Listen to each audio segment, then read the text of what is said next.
A few days ago, professional heavyweight boxer Anthony Joshua was involved in what could have been a major career-ending accident. Joshua had just come off a major win over Jake Paul, with momentum, money, and future plans all pointing upward. Then, while visiting family in Nigeria, a car crash changed the conversation completely. The accident happened on the Lagos-Ibadan Expressway. Reports say the vehicle Joshua was traveling in lost control and collided with a stationary truck.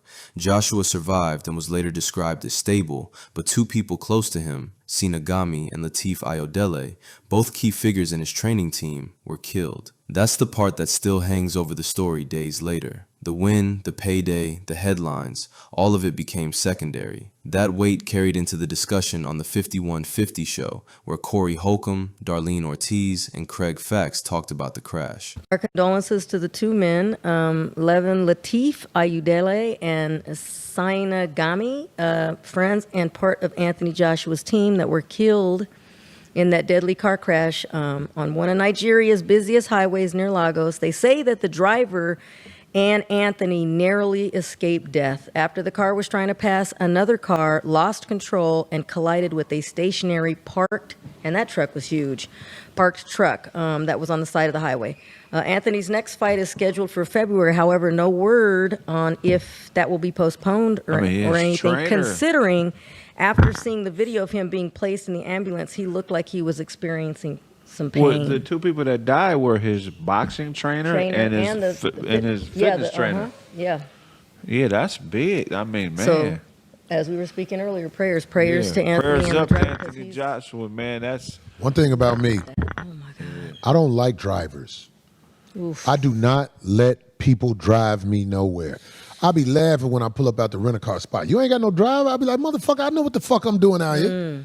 I don't need nobody telling on me. It wasn't framed as advice for Joshua or anyone else, just Corey's instinctive response to danger and unpredictability. As the conversation went on, attention shifted to footage from the crash scene. The host commented on how many of the people responding, locals and emergency workers, appeared barefoot. how come these motherfuckers ain't got no shoes on the freeway? Because they in Africa, goddammit. That don't mean, shoes are optional in Africa.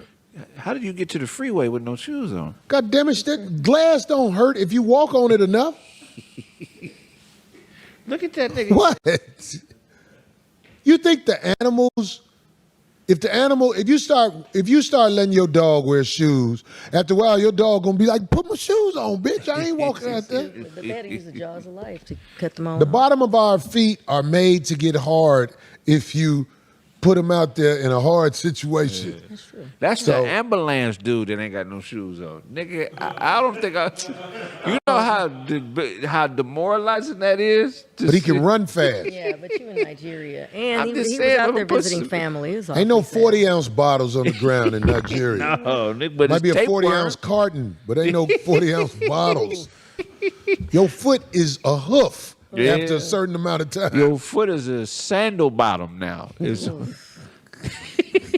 Ain't no intimate shit with feet going on in certain parts of Africa. No, ain't no foot fetish foreplay. The motherfucking cheetahs out there be like, boy, that motherfucker foot hard to the motherfucker. It was uncomfortable humor, but consistent with how the show processes serious moments, acknowledged the loss, then released the tension through observation. Darlene eventually brought the focus back to Joshua himself, reminding listeners that he was in Nigeria visiting family and that footage showed him clearly in pain while being loaded into an ambulance. She raised questions about his recovery and whether his February fight would even be possible, noting that there were still no clear updates beyond him being alive and stable. Over on In Godfrey We Trust, the tone was noticeably different. Godfrey, along with Dante Nero, Vishnu Vaka, and Akeem Woods, stayed closer to the emotional impact of the crash. Y'all hear about Anthony Joshua in Nigeria? So sad. Yeah, Anthony Joshua, two of his best buddies died in that.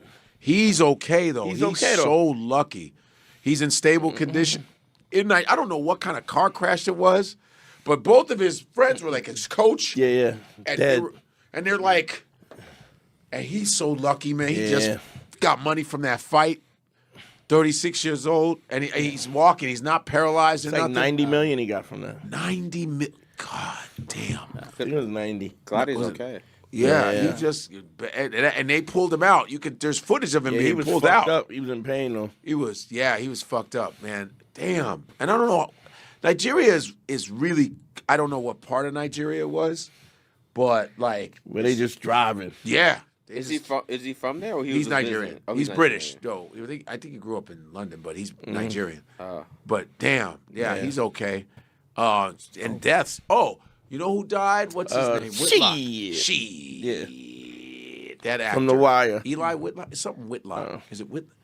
He passed away. He was like 70, I believe. 71. 71. He was good, man.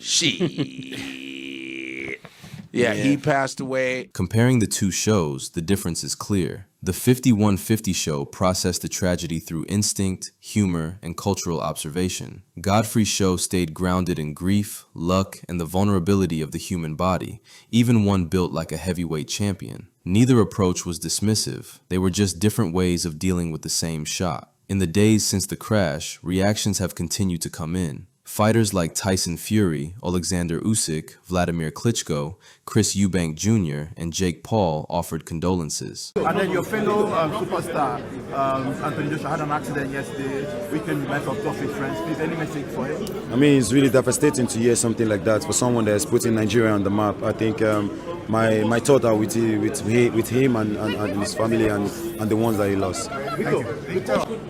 Yeah, you know, I just pray God be with him. I wish him a speedy recovery. I also wish, you know, my condolences to the people that lost their family members, you know. These are things you never want to see, never want to hear. And honestly, so sad moment. You know. Meanwhile, President Bola Tinubu has extended his sympathies to the British-Nigerian boxing star Anthony Joshua, who was involved in a car crash earlier today on the Lagos-Ibadan Expressway, which claimed 2 lives and caused him injuries. The president says this immense tragedy cast a deep shadow on the season. In comedy-adjacent spaces, reactions were more measured. Judy Love urged people not to share graphic footage, pushing back against the internet's instinct to turn tragedy into content. Nigerian comedian Ayo Makun framed the crash as part of a wider conversation about infrastructure and road safety, sparking debate and follow-up discussion. Listen, AY Live last night was 10-10. I told him I'm glad to see him again because I've already booked my ticket for the next show. Now, from start to finish. Comedy, entertainment, the energy in the room, the people. Well done, bro. Well done. Bless you, brother. Bless you. We're going to do it again. London, Canada, US, get ready. We're coming. A few days on, the story still lingers because it cuts through the illusion of control. One moment you're celebrating a career milestone, the next you're surviving a crash while people who helped build your life don't make it home. Comedy shows can joke, reflect, or sit quietly with that reality, but they can't escape it. Neither can anyone else.